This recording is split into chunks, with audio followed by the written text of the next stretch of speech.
Tantor Audio, a division of Recorded Books, presents The Sharing Economy, The End of Employment and the Rise of Crowd-Based Capitalism by Arun Sundararajan.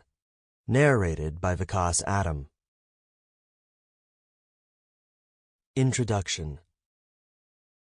The stuff that matters in life is no longer stuff. It's other people, it's relationships, it's experience. Brian Chesky, Today, March 29th, 2013.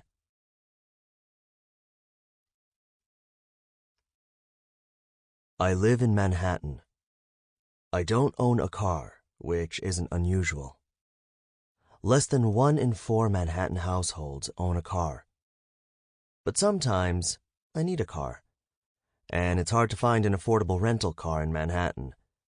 You often have to travel a few miles to Queens or New Jersey to rent one that costs less than $100 a day. Meanwhile, the streets around my apartment are filled with hundreds and hundreds of parked cars, beat-up old Corollas and snazzy new BMWs. Although I haven't seen a Tesla in my neighborhood as yet, that's the car I really want to drive. Back when my daughter was in 2nd grade, I'd sometimes be running late getting her to school. On many a cold winter morning, while frantically trying to hail a taxi, I'd think, wouldn't it be nice if I could just borrow one of these parked cars instantly, drive her to school, and return it to where I found it, perhaps with a $10 bill and a note on the dashboard that said, "Thank you"? There's a company that lets you do this now using a mobile phone. Borrow someone else's parked car for an hour at a time, instantly, for about $10 an hour. It's called Getaround.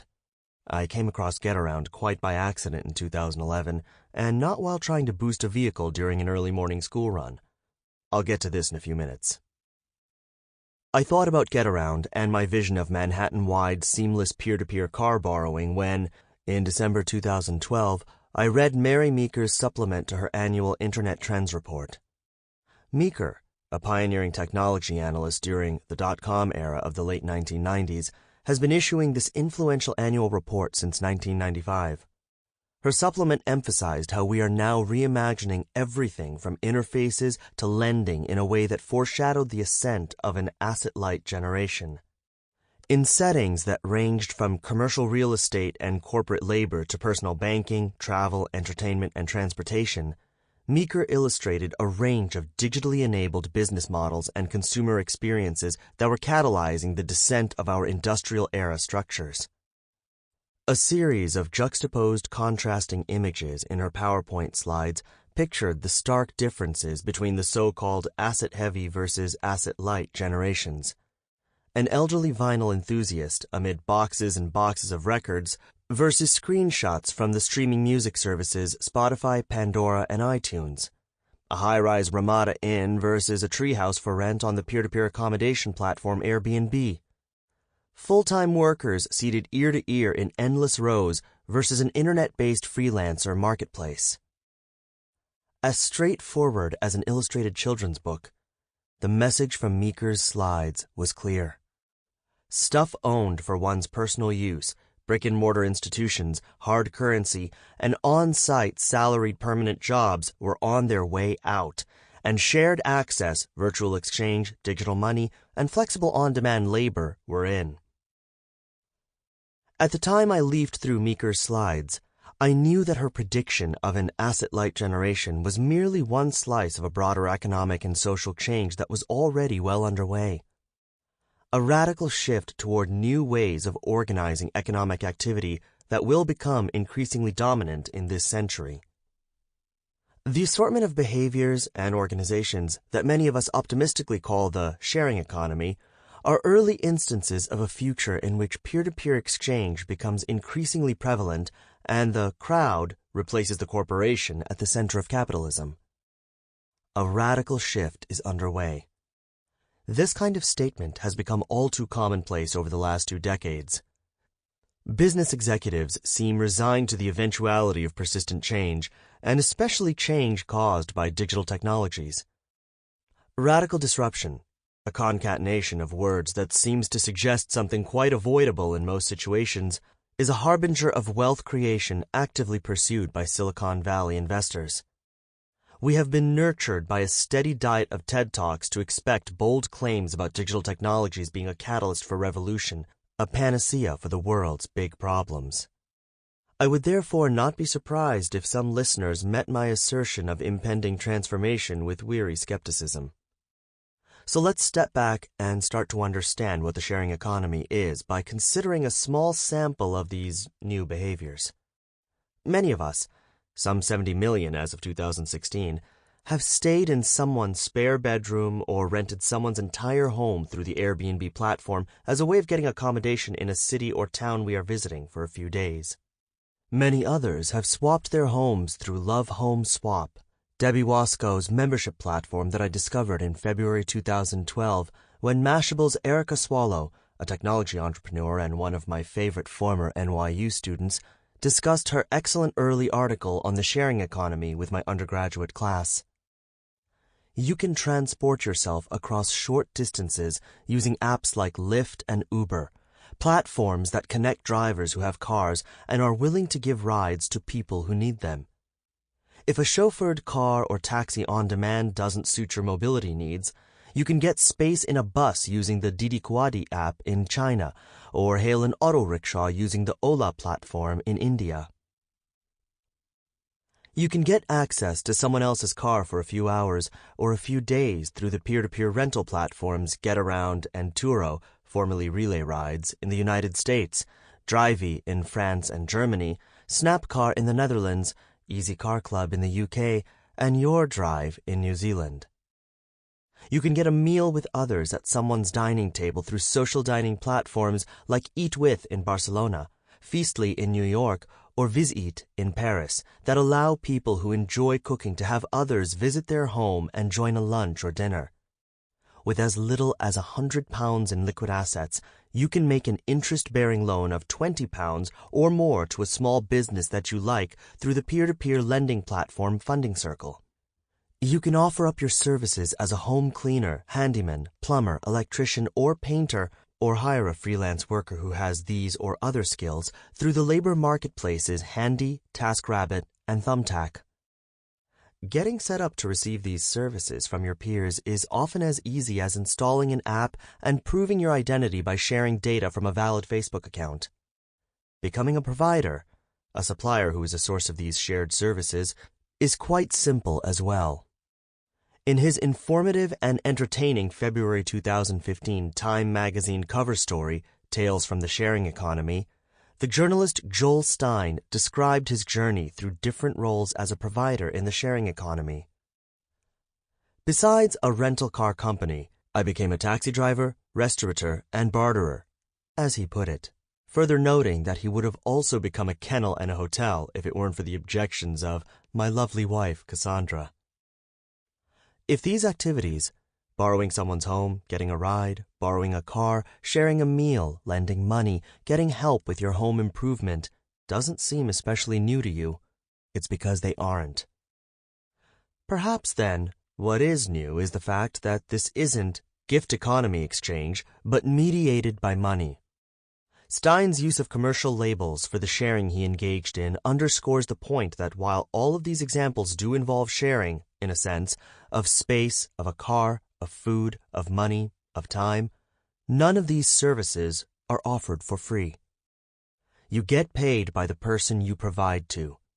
You pay the provider who shares with you. So let's now consider whether peer-to-peer commercial exchange is new. How long has the world's economy been dominated by large corporations? How has the way we organize economic activity developed through human history? The Industrial Revolution, which sparked the emergence of mass production, mass distribution, and the modern corporation, began a little over 200 years ago. In his retelling of the story of modern American capitalism, The Visible Hand, the economic historian Alfred Chandler paints a vivid picture of the U.S. economy of that period. In 1790, general merchants still ruled the economy. In this economy, the family remained the basic business unit. The most pervasive of these units was the family farm. The small amount of manufacturing carried on outside the home was the work of artisans in small shops. As Sam Bass Warner wrote of Philadelphia on the eve of the American Revolution, the core element of the town economy was the one-man shop. Most Philadelphians labored alone, some with a helper or two. A quick glance at the evolution of economic activity suggests that, prior to the Industrial Revolution, a significant percentage of economic exchange was peer-to-peer, embedded in community, and intertwined in different ways with social relations. The trust needed to make economic exchange possible came primarily from social ties of different kinds. It is easy to accept that hosting visitors from out of town, sharing food with visitors, giving someone a ride, or borrowing money from a peer are hardly new human activities. But engaging in some form of small-scale commercial entrepreneurship or in trade or craft making as an independent provider isn't radically new either. In fact, at the turn of the 20th century, almost half of the compensated U.S. workforce was self-employed. By 1960, this number shrank to less than 15%. It is also very likely that the self-employed constituted more than half of the compensated workforce at some point prior to 1900. One reason for this significant shift in workforce composition over the first few decades of the 20th century was the economy-wide move away from farming, which, at the time, was largely practiced by independent farmers, and toward other forms of making a living. But even outside of agriculture, over the same period, the percentage of the U.S. workforce that was self-employed and unincorporated fell from almost 30% in 1900 to about 10% in 1960, and it remained at about the same level for the ensuing 50 years, during which time the U.S. economy was dominated by large corporations. My point is, therefore, not merely that the industrial era is a blink in the eye of human history, but rather that the forms of exchange, of commerce, and of employment associated with the sharing economy are not new. Today's digital technologies seem to be taking us back to familiar sharing behaviors, self-employment, and forms of community-based exchange that existed in the past. This not entirely new aspect of both the nature of the activities and the form of work is important because an improved form of something familiar will gain widespread adoption more rapidly and have greater economic impact than the invention of entirely new consumption experiences or models of employment. A natural question at this point might be whether there's anything new about the sharing economy at all. If all of these seemingly new activities were widely prevalent in the past, then why is there so much excitement? Well, first, these new ways of doing familiar things are being powered by technologies that extend your economic community far beyond family or friends who live in your neighborhood to a digitally vetted subset of the population at large, allowing us to engage in what the sociologist Juliet Schor calls stranger sharing. Second, the capitalist engine of technology-powered markets has dramatically scaled these sharing and entrepreneurial behaviors, taking them orders of magnitude beyond their recent prevalence in modern economies, shifting the source of what we value commercially away from traditional corporations and toward a crowd of entrepreneurs we find through a digital marketplace. It is for these reasons that I sometimes refer to the subject of this audiobook as crowd-based capitalism. Between 2010 and 2015, new companies that are shaping this new form of capitalism have raised a staggering amount of money from investors. The equity venture capital invested in some of the most active platforms, most of which are what we now call unicorns, valued at over $1 billion. But the implications of the transition they are enabling go well beyond this venture capital activity. Crowd-based capitalism could radically transform what it means to have a job. Our regulatory landscape will be reshaped. Our social safety net, often funded by corporate employment, will be challenged.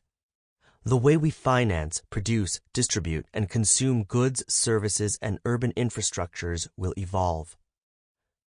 New ways of organizing economic activity will redefine whom we trust, why we trust them, What shapes access to opportunity and how close we feel to each other? I have been fascinated by these new developments for a few years now. But when I started to notice the proliferation of digital peer-to-peer markets in 2011, I was puzzled. I have been doing research on and teaching about the impacts of digital technologies on business and society since the late 1990s. The first large internet-enabled peer-to-peer market, eBay, was founded in 1995, went public in 1998, and it remains visibly successful as this book was written in 2015. Why did it take until 2007 for Airbnb and the others to emerge? What was missing until recently? Airbnb. Design your world right. I first met Brian Chesky, the CEO of Airbnb, as a dinner guest in the summer of 2013 at a loft in Manhattan's Hell's Kitchen, where I mingled with a group of Airbnb hosts, NYC entrepreneurs, and sharing advocates. Chesky, a designer who trained at the Rhode Island School of Design, RISD, sees his foray into entrepreneurship with Airbnb as being part of the fifth chapter of his life. I really loved hockey growing up, he recounted when we spoke in the spring of 2015. I went to Canada, then went to a youth sports academy for hockey, and then I realized I wasn't going to be a professional hockey player. Next, while at Niskayuna High School, a teacher recognized Chesky's artistic abilities.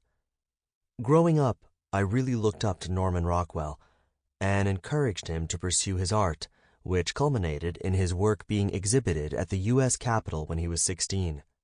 The artistic path led to his education at RISD, which Chesky sees as the next chapter, and then to his training in industrial design.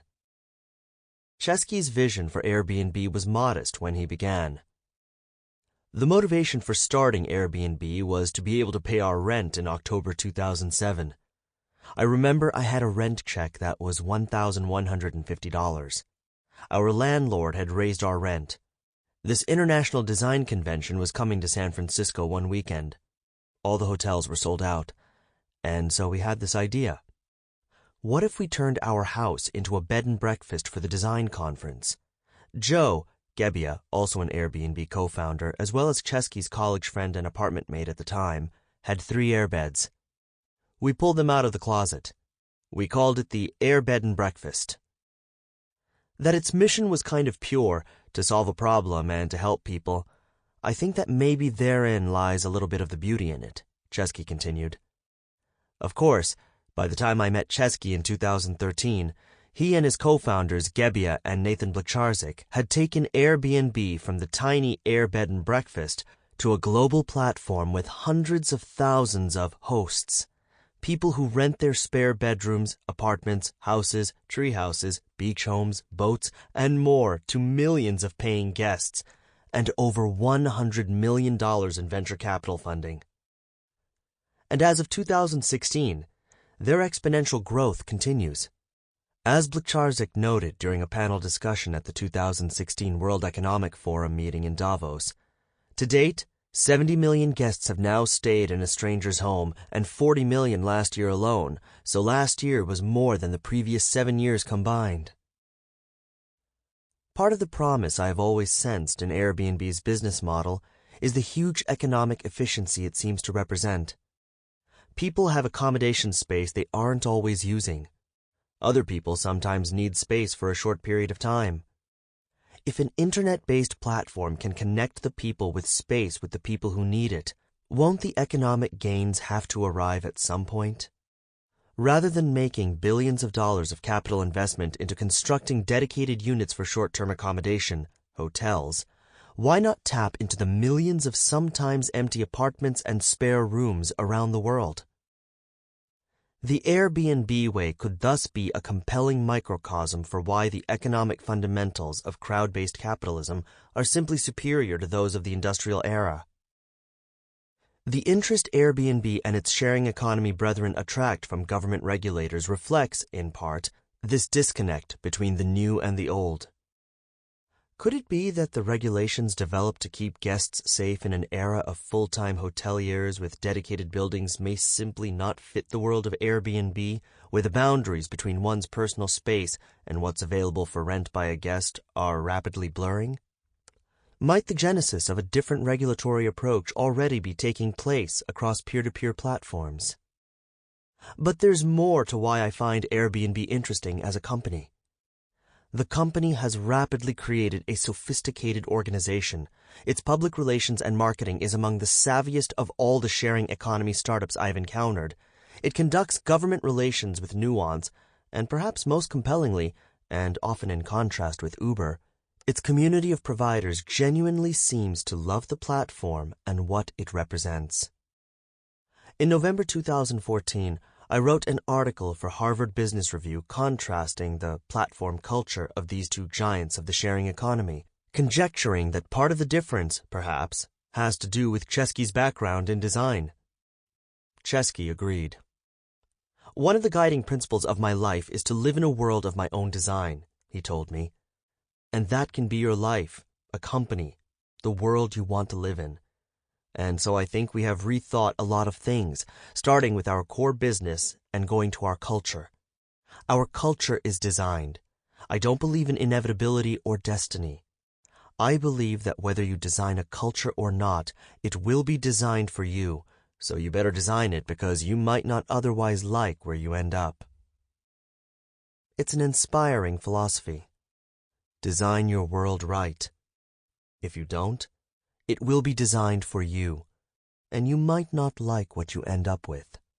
But it makes me wonder, might the same hold true for our future regulatory structures? Lyft. Hospitality in transportation. A few blocks down the street from Airbnb's shiny new corporate headquarters at 888 Brannan in San Francisco's Soma district is a small building at 568 Brannan, the site of Lyft's original offices. In its simplest form, Lyft is a chauffeured car on demand.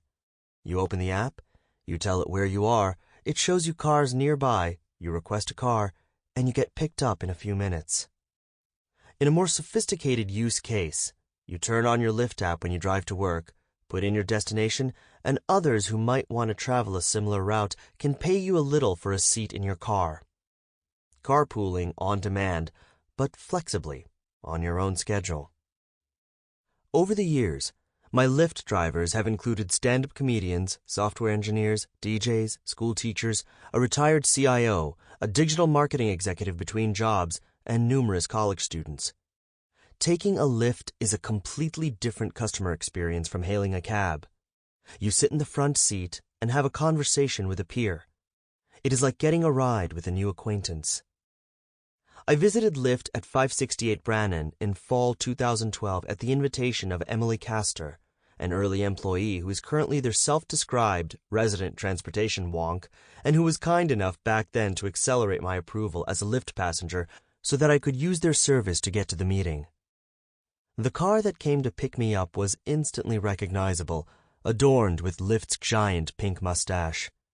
Noticing the branded corporate swag I was carrying from a different company at the end of our meeting, Emily grabbed one of these pink mustaches from an office cabinet and tossed it to me before I left. It is still in my office and has attracted many a puzzled look from my students over the years. My first Lyft driver was an artist who was driving her car to earn some extra money while she pursued her art. There was no formal fare in 2012 since Lyft was not yet legally allowed to offer taxi service, but instead, the app suggested a donation to my driver in exchange for her being nice enough to come to where I was, pick me up, and give me a ride. A high point of the visit was the opportunity I got to try on a Lyft employee's Halloween costume. He had dressed up as a Lyft car, using a skillfully constructed cardboard contraption.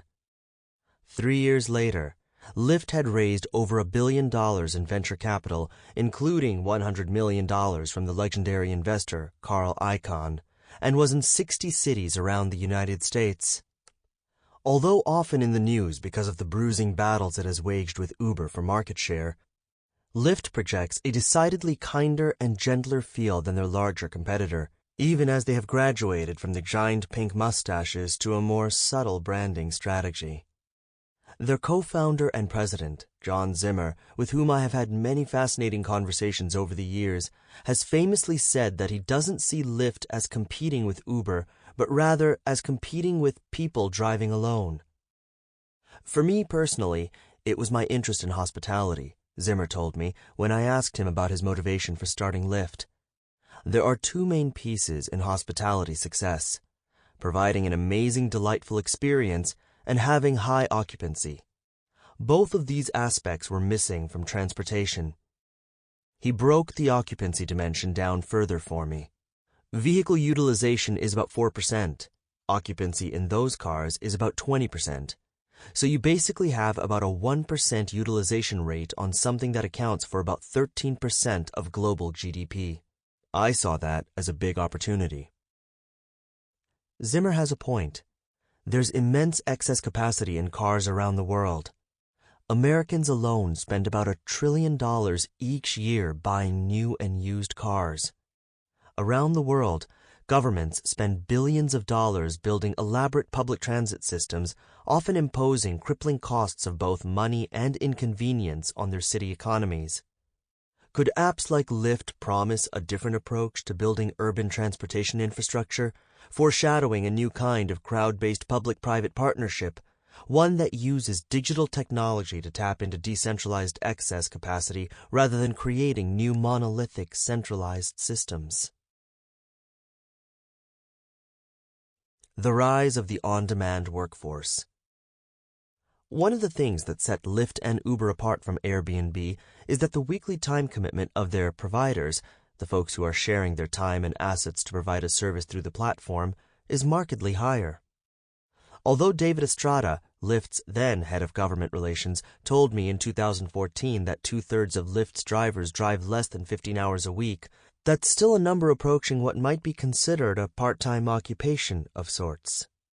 The same is true for the providers of assorted forms of labor and services on the TaskRabbit and Handy marketplaces, and of the shoppers, contractors, and part-time employees alike who buy the groceries and bring them to you when you order them through the Instacart app. And many of these providers put in much longer hours, often 40 to 50 a week, through these different platforms.